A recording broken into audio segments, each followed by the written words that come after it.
name is Sarah Jane, and this is my Module 4 Understanding My Community presentation focused on Eudora Elementary School. I apologize, I don't have a voice, so I'll try to speak as loudly as I can. So my first slide here is focusing on the customs and traditions of Eudora and Eudora Elementary School and, well, just Eudora School District in general. Eudora Elementary holds an open house every August to meet the teacher and get the parents inside the schools. We have a PBL, or project-based learning activity, per grade level each year. First grades, for example, is a hygiene drive, and we do that every February. Our holiday celebrations, each holiday, including Halloween, holiday or Christmas time, and Valentine's Day.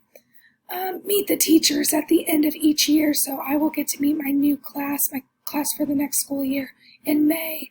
So that's a tradition we have at our school. Jogathon is an activity we do every September to raise money for our PTO.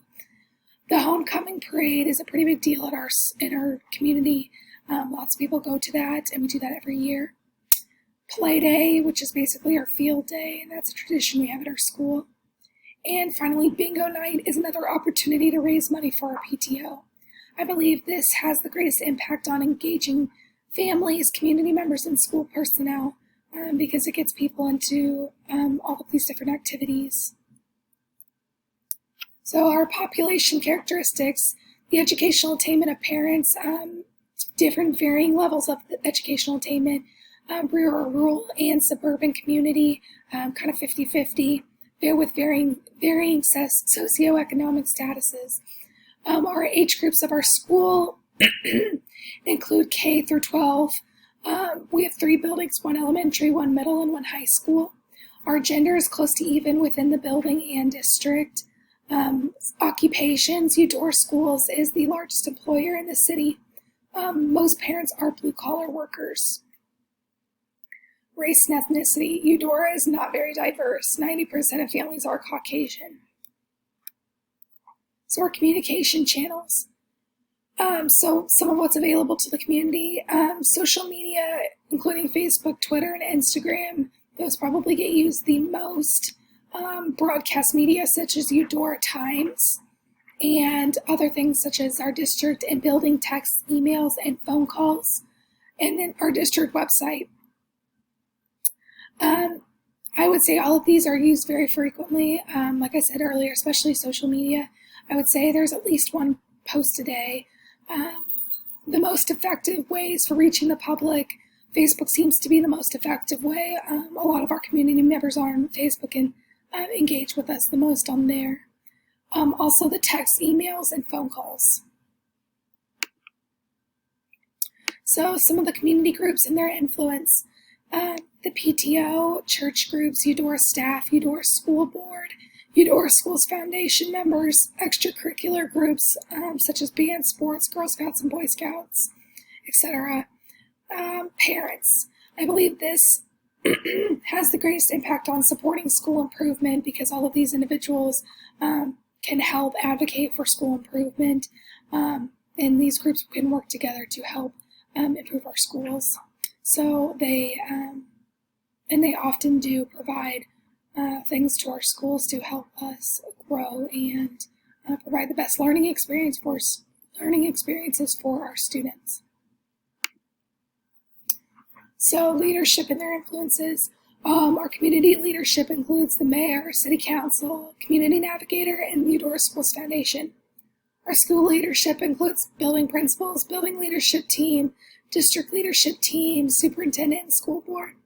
I believe this has the greatest impact on strengthening student learning because all of these individuals and groups play an impact into how involved we can get others into student learning to make sure that students are getting what they need. The economic conditions. The median household income is about $99,000. The population of Eudora is about 6,500. About 7.9% of the population is in poverty. Our population is 713. It's a pretty big elementary school. 39.7% of our students qualify for free or reduced lunch. So the political structure, the school board and superintendent are sort of the lead political structure that we have within our schools. The local government includes the mayor and city council. So social tension. We are a very tight-knit community. Parents and staff are constantly talking to each other, and they want to get involved as much as they can. Parents want to get involved as much as they can into the schools and their students' learning. COVID did cause some tension regarding masks and closures and when that should happen. And that I feel like we've started to kind of make some improvements in the right direction in how we are handled that tension and moving forward in a positive way. The school and community is very rooted in traditions. Change is difficult. As I've only been at Eudora for about, I'd say this is my 4th year. So kind of watching it as somebody newer coming inside, traditions that have been going on for years and years and years, and making sure that it's culturally diverse and appropriate, and considers other groups. Is something we are continuing to work on, and I'll get into that a little bit later here too. But traditions are a big thing, so any changes to those traditions are not always well received by the community. Some previous community efforts include sidewalks by the Eudora Elementary School, so they are currently working on that project right now. I believe it's supposed to be completed by the summertime, but that's to help our walkers and get home safer. And expanding entertainment area in town, providing opportunities for more jobs for our community members, and hopefully getting more individuals moved into the city. This has the greatest impact on promoting the current and future success and well-being of every student and adult involved, because these are ways to do that, to promote that success and well-being by providing us these opportunities or these efforts and these projects to support our students and adults. There's currently a bond that is going to be voted on later on that could support some tremendous school improvement. So that would be exciting to see, but I think that would also fall under the promoting of the success and well-being of every student and adult. So the power structures, EES is power structures. We start with our PLCs, so our teams, our individual grade level teams. The committees such as BLT, Building Leadership Team, District Leadership Team, we have the curriculum team, student activities. All of these different committees kind of work together to have those different those different structures to support student learning and school improvement. BLT kind of focuses on specifically school improvement, while DLT focuses on district improvement. But people from BLT are on our DLT, so kind of like it flows really nicely. Our principals are also part of that power structure. And then comes our superintendent and school board. So some multicultural efforts.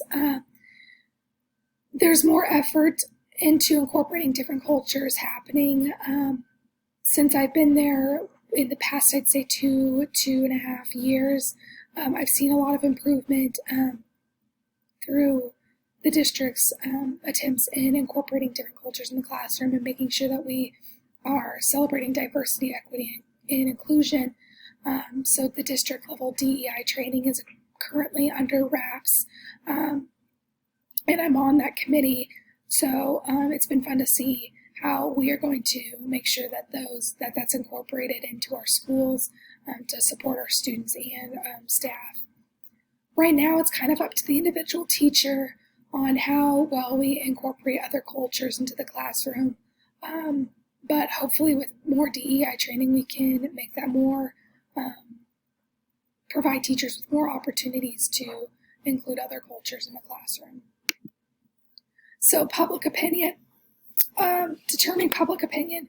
So ways that we do that include our parent survey. We send that out at the end of every year.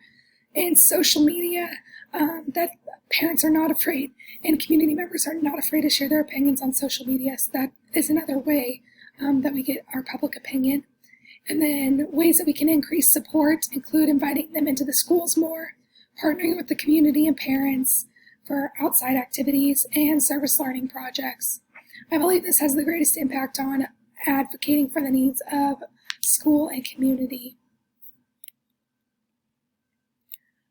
So from weaknesses to strength, which of the slides have the fewest bullets and why? The slides with the fewest bullets include the previous community efforts and the political structures. Both of these slides only had 2 main bullets. I believe the political structure slide only had 2 bullets because there are not too many community and school leaders that make big decisions about school and community. I think that the previous community efforts slide had the fewest bullets because there haven't been a ton of big projects proposed and completed in recent years. How would I turn these weaknesses into strengths? In order to turn these weaknesses into strengths, I would take the time to ensure community members and staff feel heard when decisions are being made by the board and superintendent. I will also help present and propose different community effort ideas to support student success and school improvement.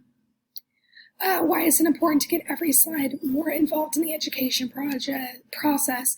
It is important to get every slide more involved in the education process because all of these pieces can make a positive impact on student learning.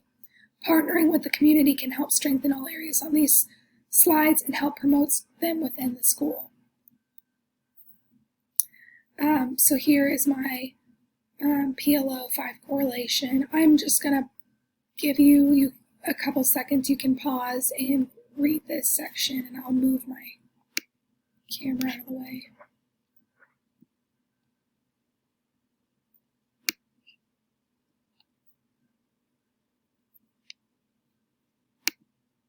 And then here's my references.